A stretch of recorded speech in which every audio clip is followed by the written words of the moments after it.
مل کے پڑھیے صلی اللہ علیہ یا رسول اللہ وسلم علیکہ یا حبیب اللہ.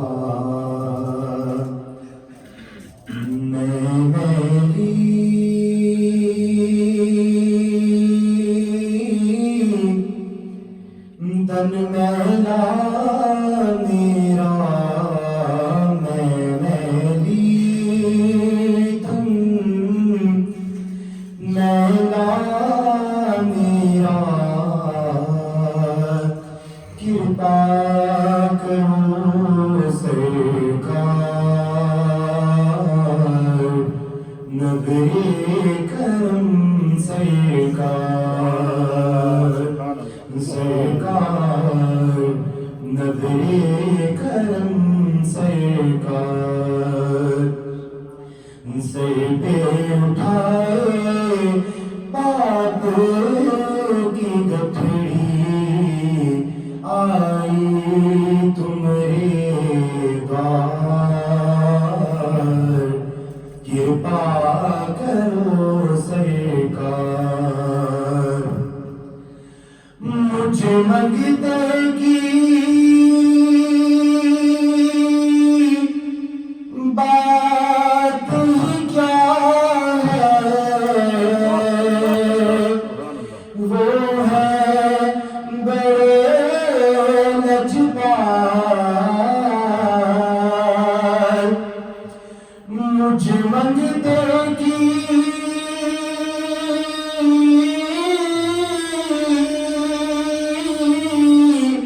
بات ہی کیا ہے وہ ہے بڑے لجپال ان کی کرپا اور دیا سے چلتا ہے سنسار نظر کرم سرکار میرے کھویا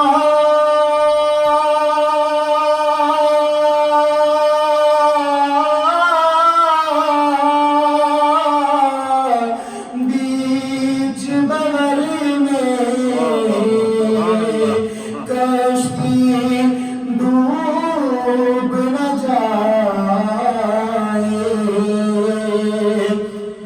میرے کھویا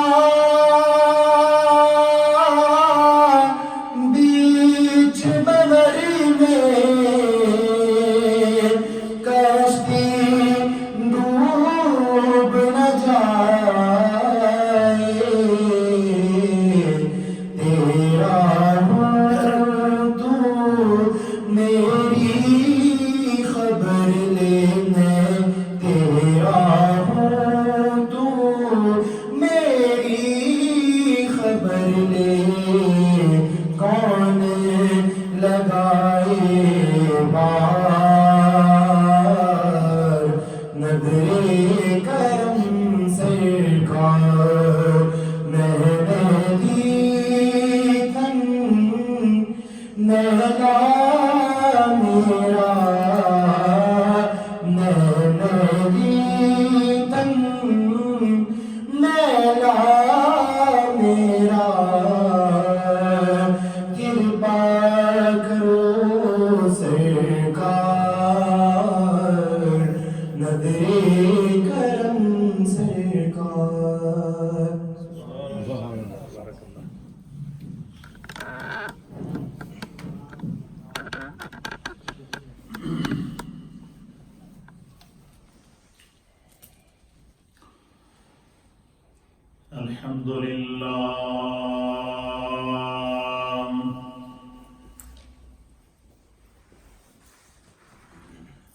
الحمد لله نحمده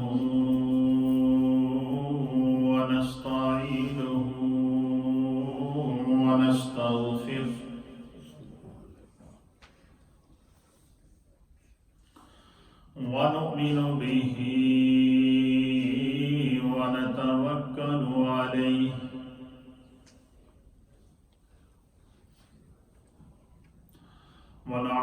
بالله من شرور أنفسنا ومن سيئات أعمالنا من يهده الله فلا مضل له ومن يضلله فلا هادي له ونشهد أن لا إله إلا الله ونشهد أن سيدنا وسندنا ونبينا ومولانا محمدا عبده ورسوله أما بعد فأعوذ بالله من الشيطان الرجيم بسم الله الرحمن الرحيم يا أيها الناس اتقوا ربكم إن زلزلة الساعة شيء عظيم وقال في مقام آخر إذا زلزلت الأرض زلزالها وأخرجت الأرض أثقالها وقال الإنسان ما لها يومئذ تحدث أخبارها وقال في مقام آخر إن الله لا يغير ما بقوم حتى يغير ما بأنفسهم صدق الله مولانا العظيم وصدق رسوله النبي الأمين الكريم إن الله وملائكته يصلون على النبي يا أيها الذين آمنوا صلوا عليه وسلموا تسليما اللهم صل وسلم على سيد الأنبياء والمرسلين وعلى آله الطيبين وأصحابه الطاهرين أجمعين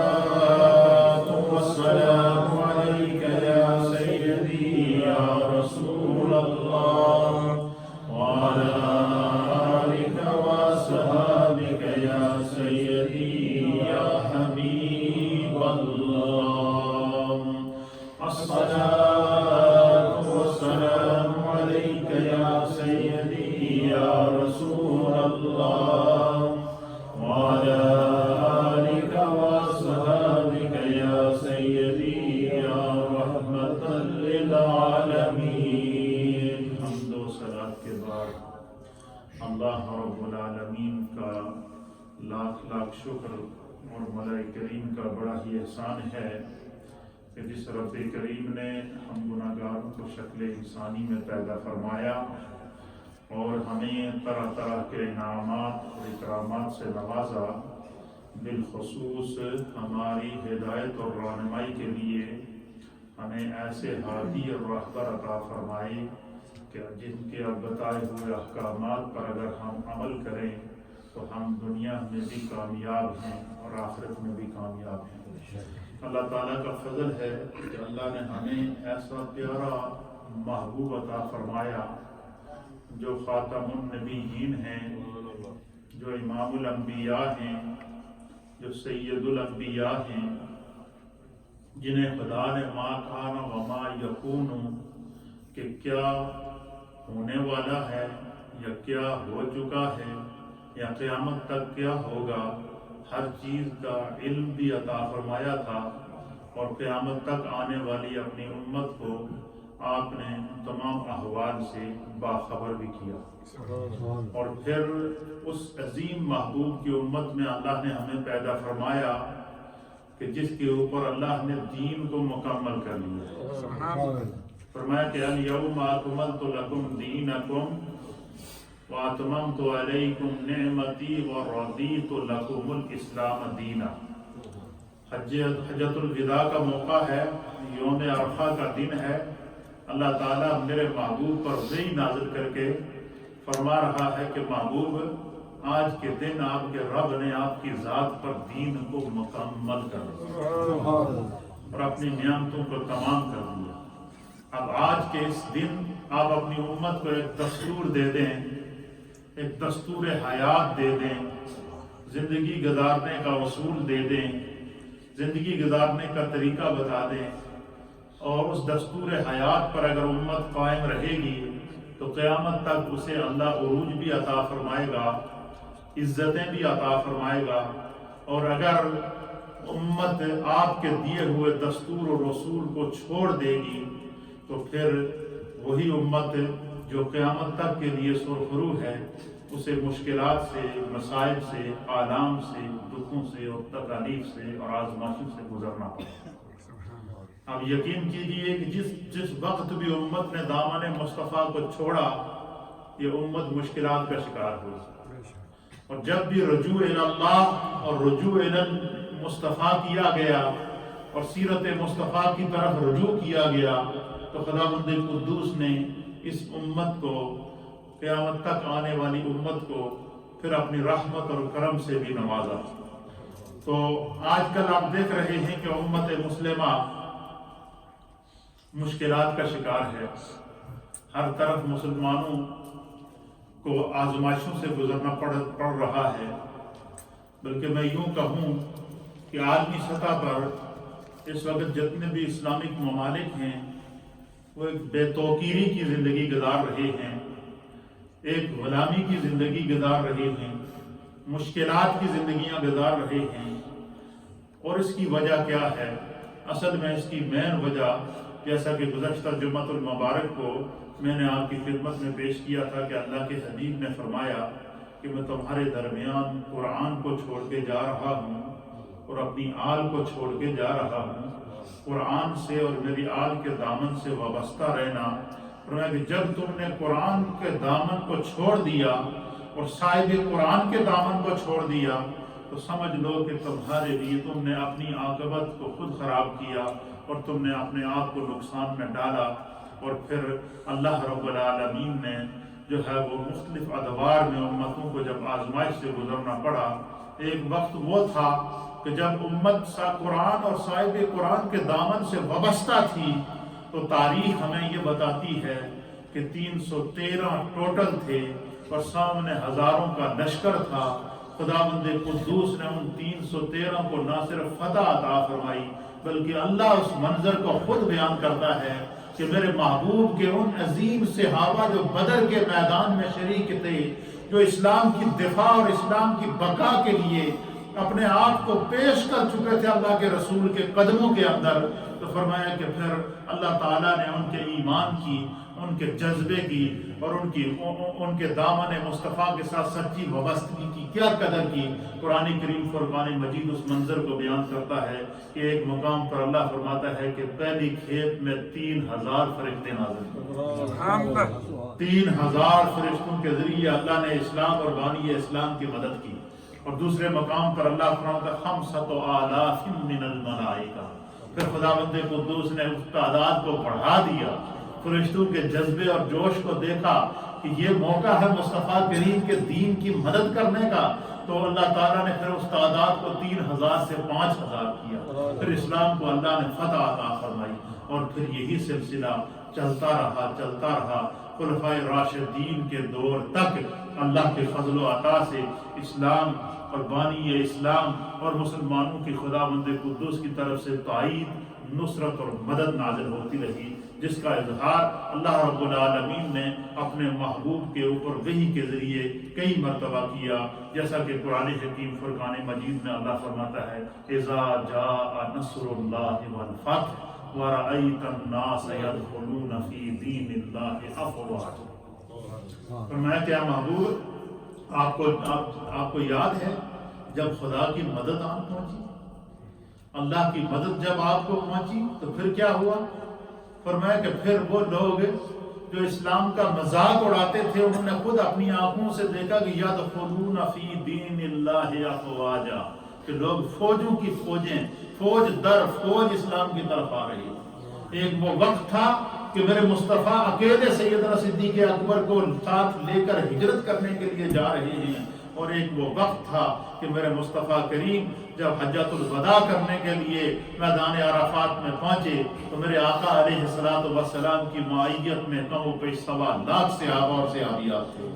پھر ایک وہ وقت تھا کہ جب میرے مصطفیٰ فتح مکہ کرنے کے لیے مکہ کی سرزمین پر پہنچے تو پھر کیا تھا کہ پھر اللہ رب العالمین نے جو ہے وہ اسلام کی اس قوت اور اس لشکر کو کائنات عالم کے سامنے دکھایا، اور انا فتحنا لک فتحا مبینا کا بورڈ اللہ کی طرف سے لگا، وہ خبر خدا کی طرف سے وحی کے ذریعے نازل ہوئی، انا فتحنا لک فتحا مبینا۔ کیا محبوب آج کائنات عالم اس منظر کو دیکھ لے، آج زمین اور زمان اس منظر کو دیکھ لے، آج فلک اور آسمان اس منظر کو دیکھ لے کہ آج خداوند قدوس نے اپنے اس محبوب کو جو اکیلے ایک وقت میں ہجرت کر کے یہاں سے مدینے کی طرف گئے تھے، آج جب یہ واپس فتح مکہ کرتے ہوئے حرم کی سرزمین میں داخل ہو رہے ہیں تو خدا اعلان کر رہا ہے کہ میرے محبوب انا فتحنا لک فتحا مبینا، کہ بے شک آپ کے رب نے آپ کو فتح عطا فرمائی، اور وہ فتح بھی ایسی فتح نہیں تھی، وہ فتح مبین تھی۔ جب بھی امت کا دامن قرآن اور صاحب قرآن سے کٹا اور دین اسلام سے کٹا، امت پر مصائب آئے۔ پھر ایک دور آیا کہ جب خلافت سے ملوکیت کے اندر اقتدار شفٹ ہوا، اور پھر زندگی کے اندر بجائے اس کے کہ دین کی بات آتی لالچ آ گئی، ہرس آ گئی، اقتدار کی لالچ آ گئی، تو پھر وہی امت، وہی مسلمان مشکلات کا شکار ہونا شروع ہو گیا۔ ایک وہ 313 کا منظر دیکھیے، اور پھر ملوکیت کا انجام دیکھیے۔ پھر وہ دور آیا کہ پھر یزید جیسے ظالم حکمران اس امت پر اللہ نے مسلط کیے۔ کیوں کیے؟ بدعمالی کی وجہ سے۔ کیوں کیے؟ کہ انہوں نے اس امت نے دامن مصطفیٰ کو چھوڑ دیا تھا، دامن قرآن کو چھوڑ دیا تھا، دامن آل مصطفیٰ کو چھوڑ دیا تھا۔ پھر سزا کے طور پر یہ بھی نبی پاک نے فرمایا کہ جب کسی امت پر، کسی ملک کے اوپر کوئی ظالم حکمران مسلط ہوتا ہے تو وہ خدا کی طرف سے اس رایا کو اللہ کی طرف سے ایک سزا ہوتی ہے، اور وہ سزا کیا ہوتی ہے کہ اللہ تعالیٰ ظالم حکمران کے ذریعے اس پر مسلط کر کے، تو ایک تو یہ ظالم حکمران خدا کی طرف سے سزا ہوتی ہے، اور دوسرا کہ اللہ کے حبیب علیہ السلام کے ارشاد کے مطابق کہ ایک تو امت کے جو اجتماعی طور پر کیے جانے والے گناہ ہوتے ہیں، ان گناہوں کی سزا خداوند قدوس ظالم اور جابر حکمرانوں کی صورت میں دیتا ہے۔ اب جب ایسی صورتحال آ جائے، ابتلا کا عالم آ جائے، تو پھر امت آزمائش میں آ جاتی ہے۔ قرآن کریم فرقان مجید پھر اس منظر کو بیان فرماتا ہے۔ اللہ فرماتا ہے کہ جب ایسا وقت آئے گا تو پھر خدا کی کچھ علامات ظاہر ہوں گی۔ وہ علامات کیا ظاہر ہوں گی؟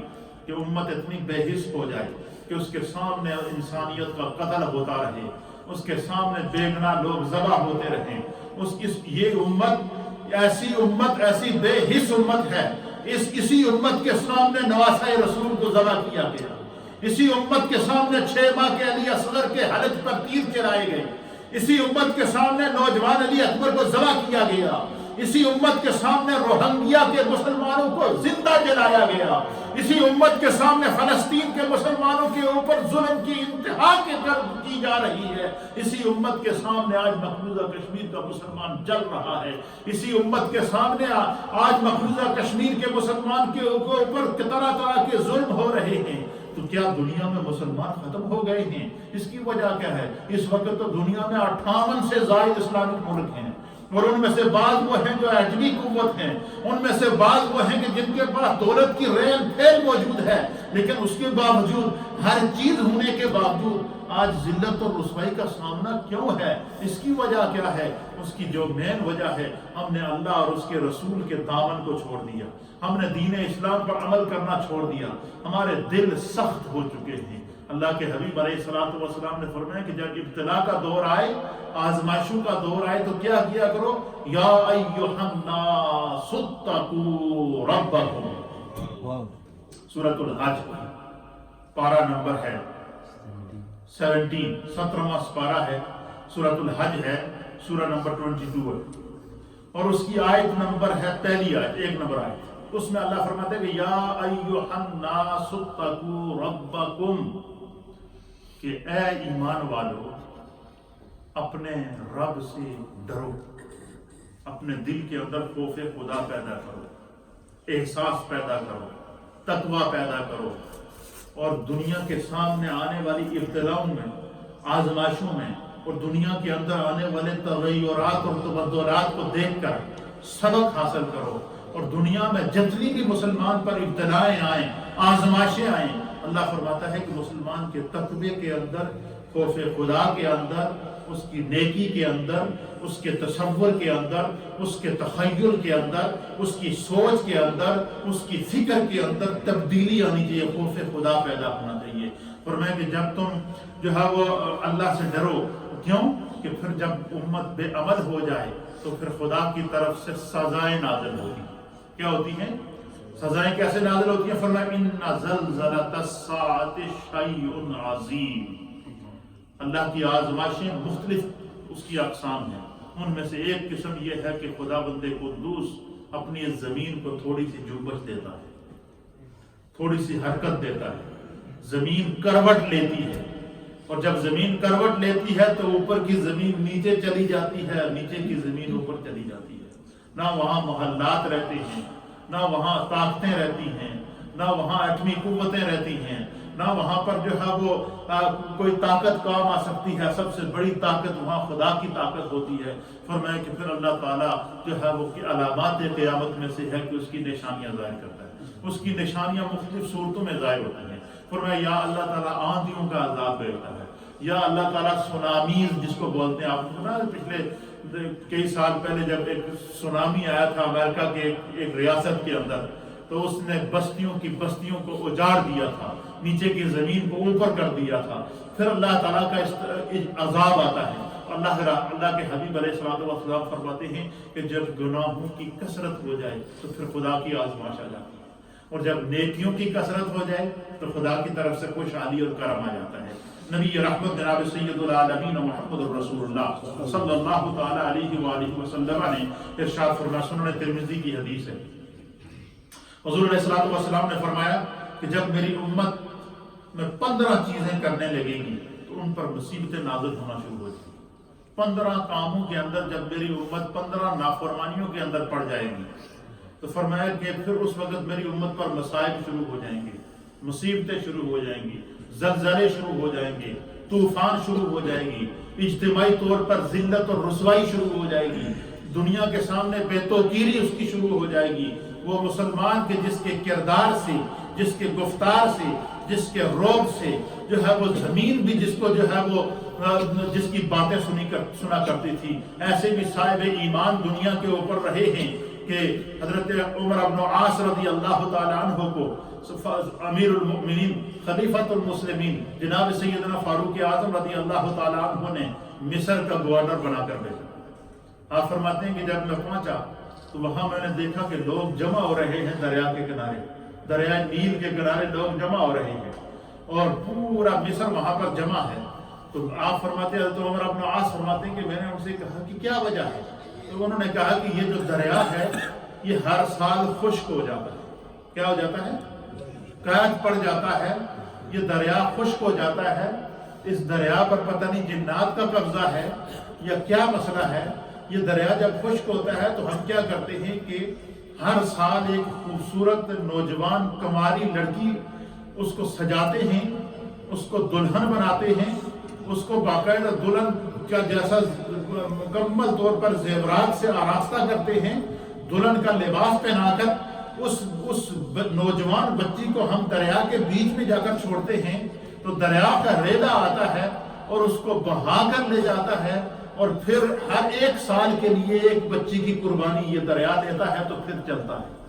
تو یہ رسم ہماری آج سے نہیں برسوں سے چلی آ رہی ہے، تو حضرت عمر بن العاص رضی اللہ تعالیٰ عنہ نے ان کو روک دیا۔ آپ نے فرمایا تمہارے ہاں تو یہ رسم چل رہی ہوگی، لیکن اسلام میں ایسی کوئی رسم نہیں ہے۔ آپ ایسا کریں کہ آپ اس وقت تک اس بچی کی قربانی پیش نہ کریں جب تک کہ میں امیر المؤمنین خلیفۃ المسلمین جناب سیدنا فاروق اعظم رضی اللہ تعالی عنہ سے جا کر اس مسئلے میں ڈسکس نہ کر لوں، اس مسئلے کا حل نہ پوچھ لوں۔ امیر المؤمنین نے اگر اجازت دی تو ہم آپ کی اس رسم کو جاری رکھیں گے، جو احکامات امیر المؤمنین دیں گے ہم اس کو قبول کریں گے۔ حضرت عمرو بن عاص رضی اللہ تعالی عنہ نے آپ نے قاصد بھیجا اور اس کو ساری صورتحال سے آگاہ کیا اور کہا کہ ریاست مدینہ میں چلے جاؤ اور امیر المؤمنین جناب سیدنا فاروق اعظم کے سامنے مسئلہ پیش کرو کہ یہ مسئلہ اہل مصر کو پیش آیا ہوا ہے، ہم اس مصیبت میں گرفتار ہیں، ہم اس آزمائش میں گرفتار ہیں، تو وہ سب لوگ وہاں پر موجود ہیں، تو اس کا کیا حل ہے؟ جو حکم آپ فرمائیں گے ہم اس پر عمل کریں گے۔ امیر المؤمنین نے جب وہ رکوع پڑھا گورنر مصر کا، رکوع پڑھنے کے بعد آپ نے ایک خط لکھا اور اس خط کے اوپر لکھا بسم اللہ الرحمن الرحیم من امیر المؤمنین عمر بن الخطاب الی النیل۔ وہ لکھا بسم اللہ کے نام سے شروع کرتا ہوں، یہ خط مسلمانوں کے امیر عمر بن خطاب کی جانب سے دریائے نیل کے نام ہے۔ یہ اس کی ہیڈنگ تھی، ہیڈ لائن تھی، یہ اس خط کی کیا تھی؟ ہیڈ لائن تھی۔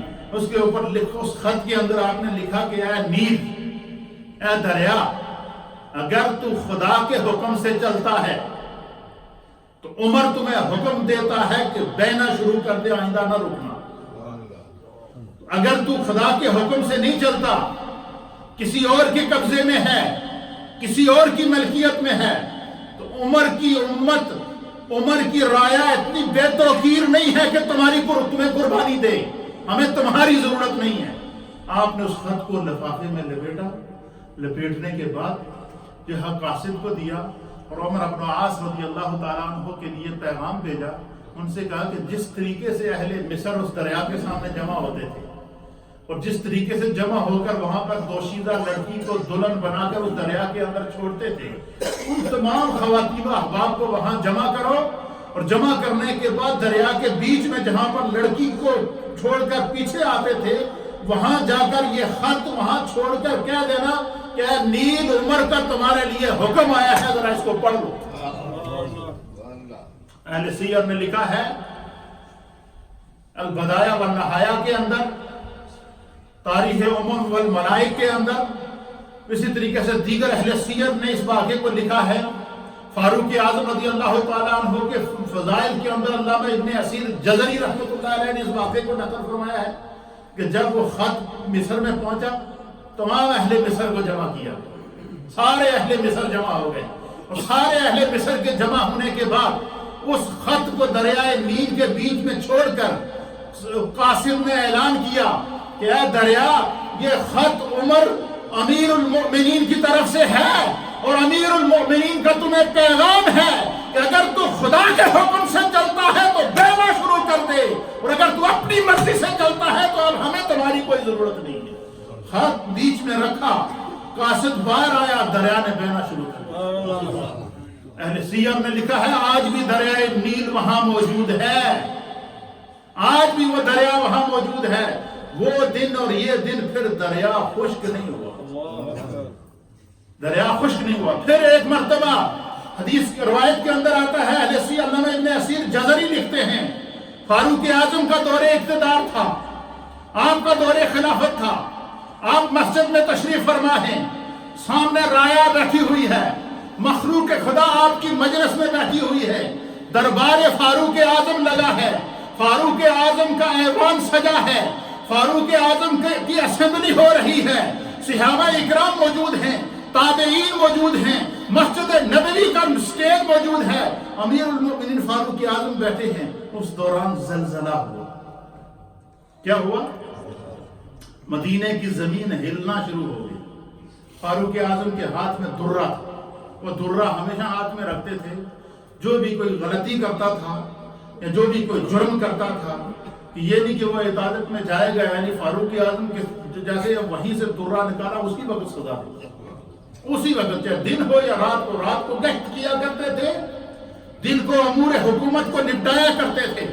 بیٹھے ہوئے ہیں مسجد نبوی کے اندر، صحابہ موجود ہیں، تابعین موجود ہیں، ایک پورا ایک اجتماع موجود ہے، اور لوگوں کو رسول اللہ کے دین کی محبت اور دین کے احکام بتا رہے ہیں۔ اس دوران زلزلہ ہوتا ہے، مدینے کی زمین ہلنا شروع ہو گئی۔ فاروق اعظم نے درہ اٹھایا اور زمین پر مارا۔ زمین سے کہا کہ اے زمین، کہیں فاروق اعظم نے تم پر کوئی ناانصافی تو نہیں کر دی؟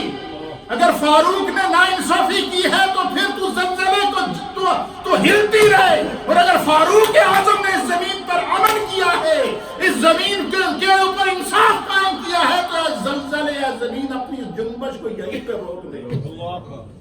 علامہ جلال الدین سیوطی رحمۃ اللہ علیہ لکھتے ہیں کہ فاروق اعظم کا درہ زمین پر پڑنا تھا، مدینے کی زمین رک گئی۔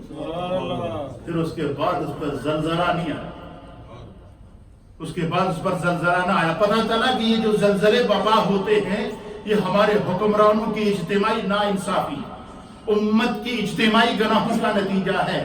آج کشمیر کے اندر کیا نہیں ہو رہا؟ وہ کون سا ظلم ہے؟ آج 58 دن ہو گئے ہیں، 58 ڈیز ہو گئے ہیں، 8 لاکھ 10 لاکھ 80 لاکھ کشمیری جو ہیں ان کو محصور کر دیا گیا ہے۔ گھروں کے اندر ان کے اب قبرستان بننا شروع ہو گئے۔ خدا کا غضب تو جوش میں آئے گا نا۔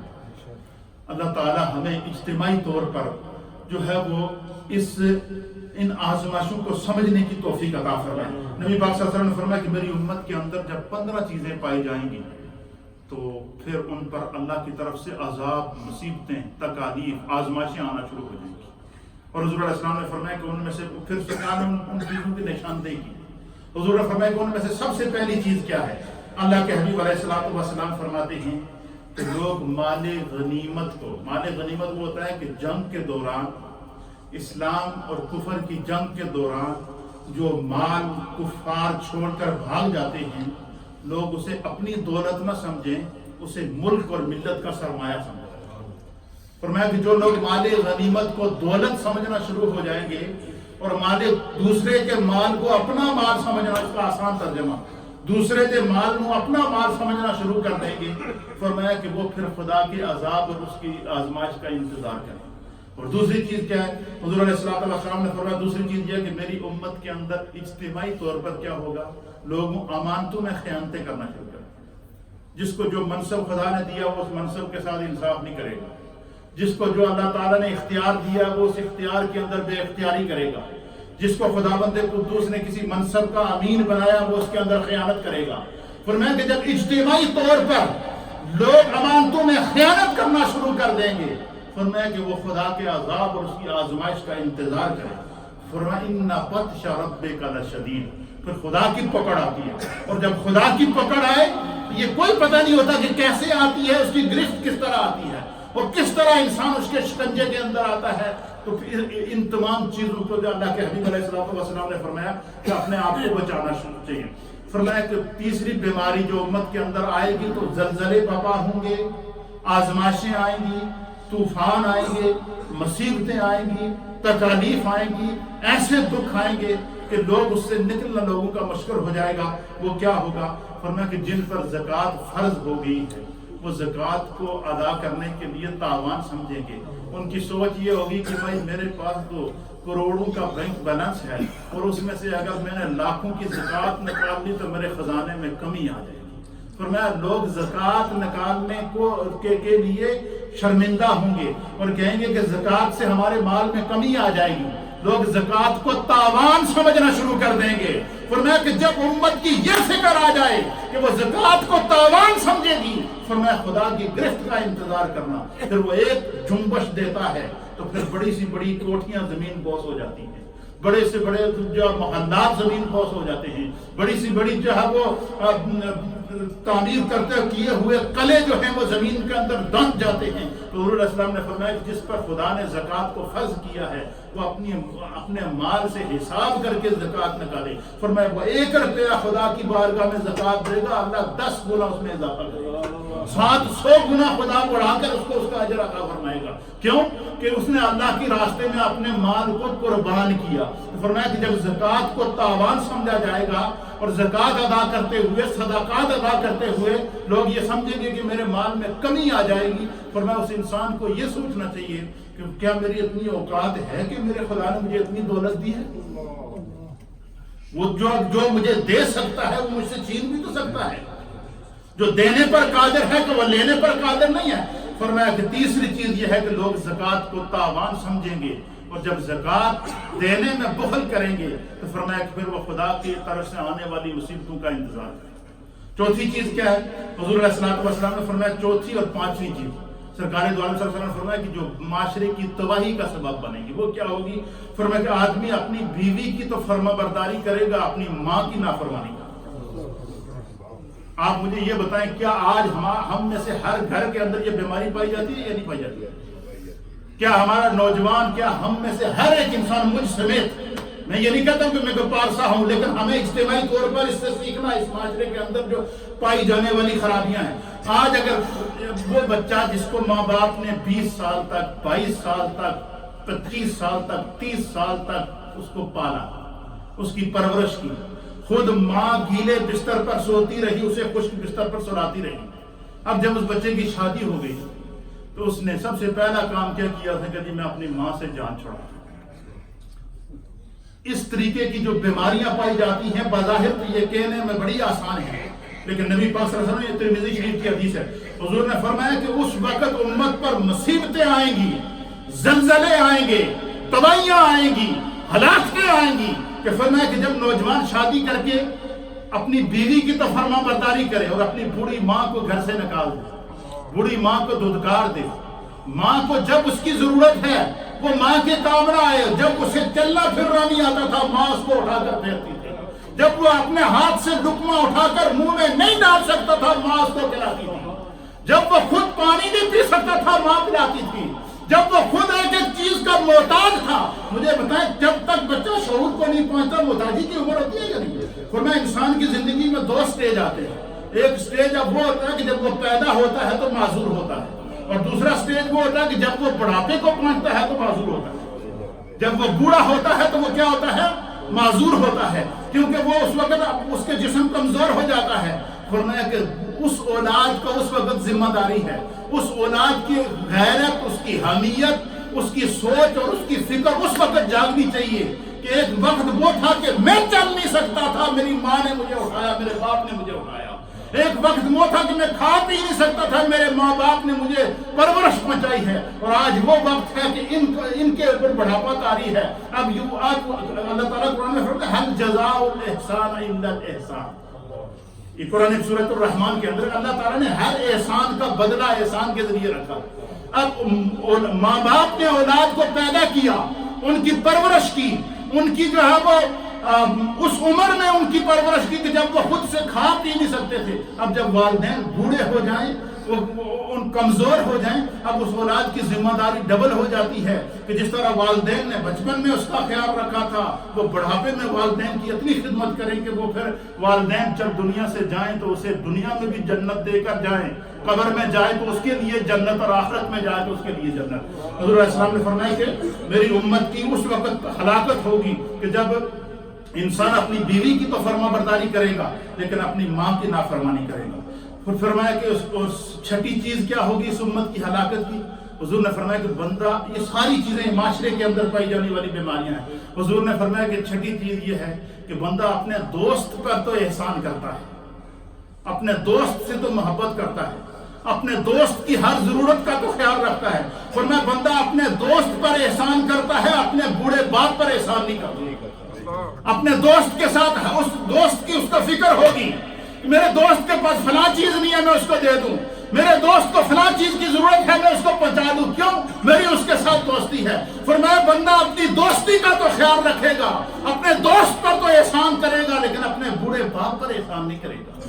بوڑھے باپ کو جو ہے وہ جگہ اولڈ ہوم کے اندر چھوڑ کر آئے گا، یا بوڑھا باپ محتاج ہوگا ایک ایک لقمے کے لیے، تو اللہ کے حبیب نے فرمایا کہ جب امت کا ضمیر اس حد تک مر جائے، اس حد تک انسان سنگ دل ہو جائے، فرمایا وہ زلزلوں کا بھی انتظار کرے، تباہیوں کا بھی انتظار کرے، طوفانوں کا بھی انتظار کرے، ہلاکت کا بھی انتظار کرے، اور خدا کا عتاب اس پر کس طرح آتا ہے، کس انداز سے آتا ہے، فرمایا یہ خداوند قدوس کی پکڑ پھر اللہ تعالیٰ کسی نہ کسی ذریعے سے لے لیتا ہے۔ اور اللہ کے حبیب علیہ السلام نے فرمایا کہ 8ویں چیز جو میری امت کے اندر جو ہلاکت کا سبب ہوگی وہ کیا ہوگی کہ لوگ مسجدوں میں آ کر بلند آواز سے باتیں کریں گے، مسجدوں میں گفتگو کریں گے، دنیاوی باتیں کریں گے، جو باہر کام نہ کرنے وہ اگر مسجد کے اندر کریں گے، باہر جو باتیں نہ کرنی ہوں مسجد کے اندر آ کر کریں گے۔ کیا آج ہمارے اندر یہ اجتماعی بیماری ہے یا نہیں ہے؟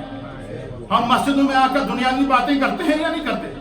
مسجدوں میں آ کے خدا کی عبادت کریں، اللہ کی ہاں سجدہ کریں، اپنی زبان کو اللہ کے ذکر میں مصروف رہیں، لیکن ہم یہیں آ کر ہم نے غیبت کرنی ہو تو مسجد میں کرنی ہے، کسی کی برائی کرنی ہو تو مسجد میں آ کر کرنی ہے، کسی کا عیب نکالنا ہو تو مسجد میں آ کر نکالنا ہے۔ اللہ کے حبیب نے فرمایا کہ جب یہ بیماری انسان کے اندر آئے گی تو وہ زلزلوں کا انتظار کرے، تباہیوں کا انتظار کرے، خدا کی پکڑ کا انتظار کرے۔ اور نویں چیز کیا ہے؟ اللہ تعالیٰ فرماتا ہے کہ پھر اللہ تعالیٰ ایسے لوگوں کی ایک سزا مقرر کرتا ہے۔ کیا فرمایا؟ خدا بندے قدوس ان پر ظالم حکمران پھر وہ حکمران ان کے لیے جو عبرت کا سبب بنتا ہے۔ فرمایا کہ 10ویں چیز کیا؟ حضور علیہ السلام نے فرمایا کہ شر کی نیت سے بندہ دوسرے کی عزت کرے۔ بندہ دوسرے کی عزت اس واسطے کرے کہ یار اگر میں اس کی عزت نہ بولیا یا اس کی عزت نہ کی تو ایک دوسرے کے سامنے میں ذلیل نہ کر سکتا۔ فرمایا کسی کے خوف سے کسی کی عزت نہ کرو، بلکہ اس لیے کرو کہ خدا نے انسان کو عزت دی ہے۔ اللہ نے انسان کو لقد کرمنا بنی آدم کہہ کر انسان کو عزت کا تاج پہنایا ہے۔ خدا نے والدین کے حقوق مقرر کیے ہیں، بڑے بھائی کے حقوق مقرر کیے ہیں، بڑی بہن کے حقوق مقرر کیے ہیں، چھوٹوں پر شفقت کا اللہ تعالیٰ نے جو ہے وہ طریقہ اور سلیقہ بتایا ہے۔ فرمایا کہ جب یہ چیزیں ہو جائیں گی کہ کسی کے خوف سے کسی کی عزت نہ کرو، بلکہ اس لیے عزت کرو کہ خدا نے اسے مجھ سے بہتر بنایا ہے، اللہ نے اس کو عزت کے قابل بنایا ہے۔ فرمایا کسی خوف کی وجہ سے دوسرے کی عزت نہ کرو۔ اور اللہ کے حبیب علیہ السلام نے فرمایا کہ 11ویں چیز کیا ہے؟ فرمایا میری امت کی ہلاکت کی 11ویں چیز یہ ہے کہ امت میں شراب نوشی کثرت سے ہوگی۔ لوگ شراب کو اللہ نے حرام کر دیا، لیکن لوگ جا کر شراب پیئیں گے اور اس کو مذاق سمجھ کر پیئیں گے، دوستی یاری کے اندر پیئیں گے۔ فرمایا کہ جو بندہ شراب نوشی کرتا ہے، فرمایا جب وہ شراب پیتا ہے یا زنا کرتا ہے تو اللہ کے حبیب نے فرمایا کہ اس کے اندر سے ایمان نکل جاتا ہے، ایمان سائڈ پر ہو جاتا ہے اس وقت تک جب تک وہ برا کام کر رہا ہوتا ہے۔ حضور نے فرمایا کہ جب شراب نوشی عام ہو جائے گی، لوگ شراب کو جو ہے وہ عام ڈرنک سمجھ کر پئیں گے، تو فرمایا کہ پھر زلزلوں کا انتظار کرو، تباہیوں کا انتظار کرو۔ اور پھر اللہ کے حبیب نے فرمایا کہ 12ویں چیز یہ ہے کہ مرد ریشم کے کپڑے پہنیں گے، ریشم پہننا شروع کر دیں گے۔ آج آپ دیکھیں، آپ شادیوں کے اندر جا کر دیکھیں، شادی ہالوں کے اندر اکثر ہمارے جو نوجوان ہوتے ہیں انہوں نے ایسے زرق برق قسم کے کپڑے پہنے ہوتے ہیں، ایسے عورتوں نے نہیں پہنے ہوتے۔ فرمایا کہ جو مرد کے لیے ریشم پہننا منع کیا گیا ہے، فرمایا کہ یہ بھی ایک ہلاکت کا سبب ہوگی۔ اور 13ویں چیز اللہ کے حبیب نے فرمایا کہ گھروں میں گانے اور لونڈیاں اور باجے اور گھروں کے اندر گانے بجانے کا ساز و سامان ہوگا۔ آپ مجھے بتائیں آج کے دور میں کس گھر میں ٹی وی کے اوپر فلمیں نہیں چلتی، کس گھر کے اندر ٹی وی کے اوپر گانے نہیں چلتے ہیں؟ ہر گھر کے اندر یہ بیماری ہے یا کہ نہیں ہے؟ پھر اللہ کے حبیب علیہ السلام نے 14ویں چیز کیا ہے؟ امت کے آخر میں آنے والے پیروں پر لعنت بھیجیں گے۔ بعد میں آنے والے لوگ کہیں گے پہلے سڑے ماں پیو ہے ہی گزر گئے جی، وہ بات لوگ وہ تو بڑے جاہل تھے فلان، اس طرح لوگ باتیں کرتے ہیں یا نہیں کرتے؟ فرمایا بعد میں آنے والا پہلے والوں کو کی ملامت کرے گا۔ فرمایا ایسا نہ کرو، کیونکہ وہ تم سے پہلے جو گزرے ہیں وہ ان کا کوئی عمل خدا نے قبول کیا تو اس کی نسل سے تم سامنے آئے گا، اس کی نیکی کو خدا کو پسند تھی تو اس کی وجہ سے خدا نے تمہیں دنیا میں بھیجا ہے۔ فرمایا اس کی فکر کرنے کے بجائے اپنی فکر کرو۔ اور آخری چیز اللہ کے حبیب علیہ السلام نے فرمایا کہ اس وقت جب یہ سارے عیب امت کے اندر پائے جائیں گی، فرمایا کہ سرخ آندیاں آئیں گی، زمین میں دھنسنے کے عذاب آئیں گی، آدمیوں کی صورتیں خراب ہو جائیں گی، آج صورتیں خراب نہیں ہو رہی ہیں؟ کیوں نہیں ہو رہی؟ مجھے بتائیں. ایک جو آج کل کی جو بیماری ہے آپ سب اس سے واقف ہیں، جس کو ایڈز کہتے ہیں. ایڈز کیا بیماری ہے؟ ایڈز جو ہے جو نوجوان لڑکے نوجوان لڑکیاں آپس میں زنا کرتے ہیں، اور ایک خاتون کئی مردوں سے یا ایک مرد کئی خواتین سے جب ملتا ہے تو پھر ان کو ایڈز کی وہ بیماری لاحق ہوتی ہے کہ ان کی صورت بگڑ جاتی ہے. ان کے بلڈ کے اندر جو ہے وہ ایسے جراثیم داخل ہو جاتے ہیں کہ اس کا علاج سوائے موت کے اور کچھ نہیں ہے، اور صورتیں بگاڑنا اور کیا. یہی تو ہے آج کے دور کا عذاب ہے. ہم اس کو سمجھ نہیں رہے ہیں. اس لیے میرے دوستوں، میرے بزرگوں، باتیں تو بہت ہیں، لیکن چونکہ اصلاح معاشرہ کے حوالے سے ان باتوں کو ہم میں سے ہر ایک کو یہ سوچنا چاہیے کہ میرے اندر اگر کوئی عیب پایا جاتا ہے، میں اگر اس کو ختم کروں گا، ممکن ہے کہ اس وجہ سے میرے گھر کی اصلاح ہو جائے. جب گھر کی اصلاح ہوگی تو معاشرے کی اصلاح ہوگی، معاشرے کی اصلاح ہوگی تو پھر محبت سے محبت پھیلے گی. اللہ ہمیں دین کو سمجھنے کی